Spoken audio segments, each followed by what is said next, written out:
नमस्कार, प्रणाम। मैं इंजीनियर दीपक कुमार। आप देख रहे हैं हमारे YouTube channel PNP public and power news. हमारे YouTube चैनल पे आपका स्वागत है। बिहार का वर्तमान राजनीतिक परिस्थिति से आप लोग वाकिफ हो रहे हैं कि क्या चल रहा है।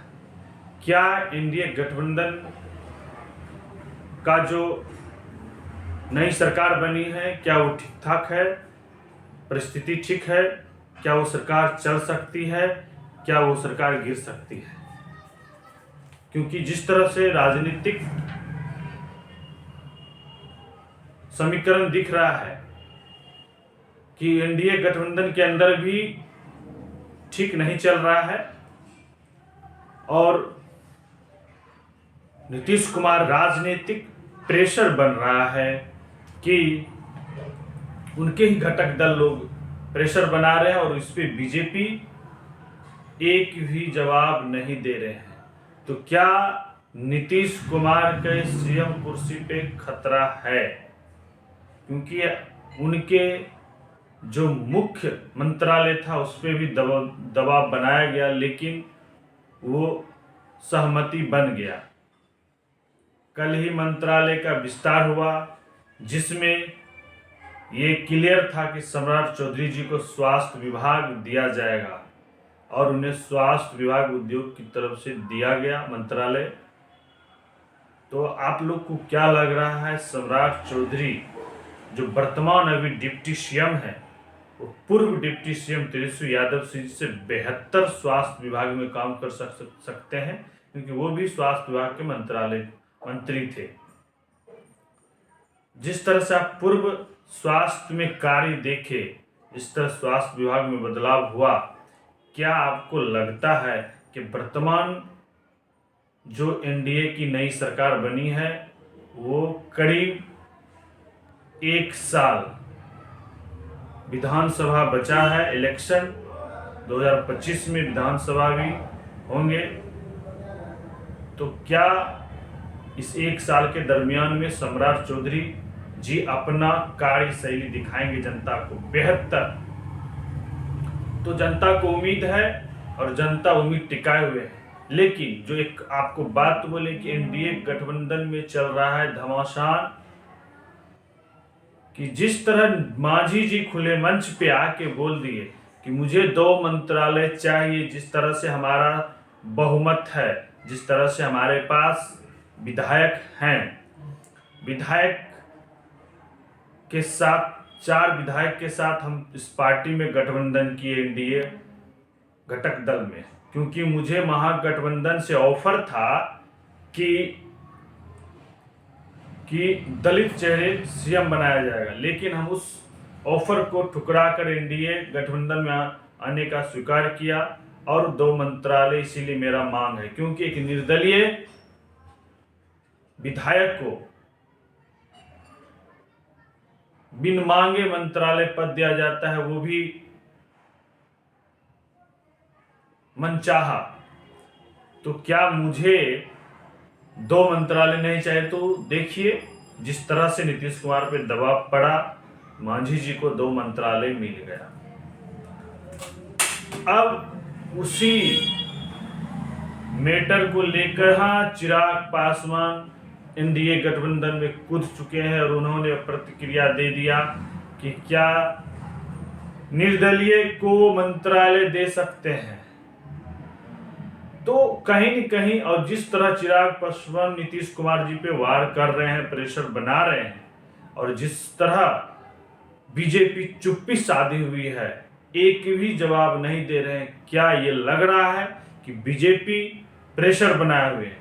क्योंकि सुनने में ये भी आ रहा है गुप्त खबर कि नीतीश जी चाह रहे विधानसभा का जो चुनाव है वो लोकसभा के साथ हो, लेकिन जो एनडीए गठबंधन में और घटक दल हैं वो नहीं चाहते हैं कि कि विधानसभा इलेक्शन एक साथ हो लोकसभा के साथ।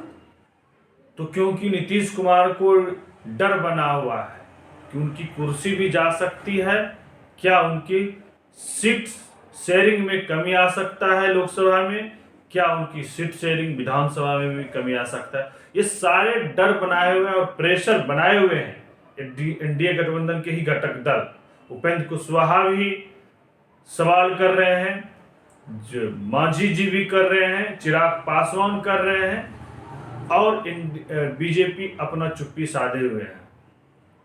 तो ये वर्तमान बिहार का राजनीतिक परिस्थिति है। सरकार का फ्लोर टेस्ट अभी होना बाकी है। जिस तरह से शपथ ग्रहण जितना जल्दी हुआ, लेकिन मंत्रालय को डिवाइड करने में जितना समय लगा, और पुनः फ्लोर टेस्ट में जो इंटरनली ब्रेकिंग न्यूज है कि बहुमत नीतीश कुमार नहीं पूरा कर पाए, ये बीजेपी के तरफ से लग रहा है कि चाह रहा है ये सरकार गिरे या तो वो मुख्यमंत्री पद छोड़े। तो कुछ तो है, धमासा नहीं, ये ब्रेकिंग न्यूज है। मतलब ये गुप्त खबर हम आपको बता रहे हैं कि बीजेपी अंदरूनी खामे से ये चल रहा है, क्योंकि जिस तरह से कल नालंदा जिला में सम्राट चौधरी ने जाति समीकरण पे कार्ड खेलने का काम किया कि कुशवाहा नहीं अब कुर्मी का राज चलेगा, तो कहीं न कहीं लग रहा है ये एक राजनीतिक फ्रीडम है। अपने हर तरह से अपनी जाति समीकरण को लोग बनाने का काम करते हैं। इसी तरह सम्राट चौधरी ने करने का काम किया। सम्राट चौधरी जी स्वास्थ्य मंत्रालय में पंचायती राज वित्त फाइनेंस डिपार्टमेंट लिए, जो कि पहले जदयू के पास रहता था, और शिक्षा मंत्रालय पुराने की तरह जदयू के पास ही है, विजय चौधरी जी के पास। तो घमासान चल रहा है, ठीक तो नहीं है। फ्लोर टेस्ट के दिन पता चलेगा। ये बिहार सरकार की जो नई सरकार है, फ्लोर टेस्ट पास करती है तो ये सरकार बचती है, ये सरकार आगे चलेगी। ये सारा चीज देखने के लिए आप लोग तैयार रहिए, और आप बेहतर स्वास्थ्य विभाग देखना चाहते हैं तो आप देखिए तेजस्वी जी का कार्यकाल, और सम्राट चौधरी अभी वर्तमान स्वास्थ्य मंत्री बने हैं, उनका कार्य आपको देखने को मिलेगा। और ये खुशी की बात है कि बीजेपी सम्राट चौधरी एक पिछड़े वर्ग के लोगों को डिप्टी सीएम बनाने का काम किए, और सम्राट चौधरी का काम आप लोग देखिए और उस पर अपना प्रतिक्रिया दीजिए। क्या बेहतर कर सकते हैं? क्या बीजेपी का जो कार्ड है सम्राट चौधरी को आगे करने का, क्या वो लोकसभा में भी फायदा दिला सकते हैं? क्या वो विधानसभा में भी बीजेपी को सरकार बनाने में सहयोग करा सकते हैं? तो ये सारी प्रतिक्रिया हैं, सारे सवाल हैं। जनता अपनी आंखों से देख रहे हैं। क्या राजनीतिक को देखते हुए, वर्तमान स्थिति को देखते हुए, जिस तरह से नीतीश कुमार सरकार इधर से या उधर कर रहे हैं, क्या नीतीश कुमार की जो राजनीतिक समीकरण रहा है पलटने का, क्या ये इम्पैक्ट पड़ सकता है जनता के पास? जनता इससे क्या नुकसान बीजेपी को भी हो सकता है कि क्या, या तो बीजेपी इस इम्पैक्ट को संभाल सकते हैं? तो सारी बातें हैं। आप अगर हमारे न्यूज़ यूट्यूब पे देख रहे हैं या फेसबुक पे देख रहे हैं तो फॉलो करिए, लाइक करिए, यूट्यूब को सब्सक्राइब करिए और कमेंट करिए ये सारा सवाल जवाब है कि नहीं। अपना सवाल जवाब, हाँ ये तो एकदम सत्य इंटरनली खबर है कि चल रहा है, एनडीए गठबंधन के अंदर घमासान चल रहा है, नीतीश कुमार पे प्रेशर बना हुआ है। तो अपना कमेंट दीजिए और प्रतिक्रिया दीजिए कि एनडीए गठबंधन सही चल रहा है कि फंसा हुआ है, अभी भी वहाँ मतलब जाल फंसा हुआ है। ये सारी बातें हैं। धन्यवाद। मैं इंजीनियर दीपक कुमार, आपका स्वागत है। धन्यवाद।